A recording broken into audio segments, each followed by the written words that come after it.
A few weeks ago, my sister told me she'd had a dream in which she discovered that I'd had sex with a female friend of mine. It's really great to know that I'm doing better in my sister's imagination than I am in real life. Makes me feel so good about myself.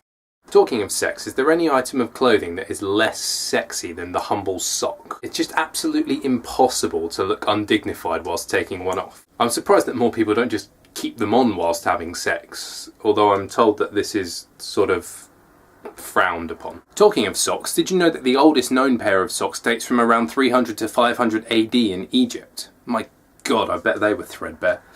I only keep mine for like 5 years. Talking of Egypt, did you know that some ancient Egyptians used to sleep on pillows made of stone? No wonder Tutankhamun wore that neck brace thing. I bet his neck was stiff as a fucking board. Talking of necks, did you know that an Adam's apple is so called because of an ancient belief that Adam, the first ever man person thing, had a piece of forbidden fruit lodged in his throat? Did they not have the Heimlich manoeuvre in those days? Come on Adam, cough it up, there's a good lad. Talking of lads, lad culture in the 90s was a reaction to the feminists in the 80s who many men felt were trying to make the men subjugate their own masculinity in order to please women. Oh, come on chaps, you know you've got to do what women tell you. They're the ones who are in charge of the sex. Talking of sex, did you know that I am in fact a huge sex symbol?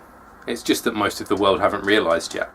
That last fact was the only one that I kind of sort of made up a bit. I decided I wanted to do a pointless facts video in which every single fact led on from the previous one in some way, and that was started and finished in the way that I like to start and finish everything in my life, with sex.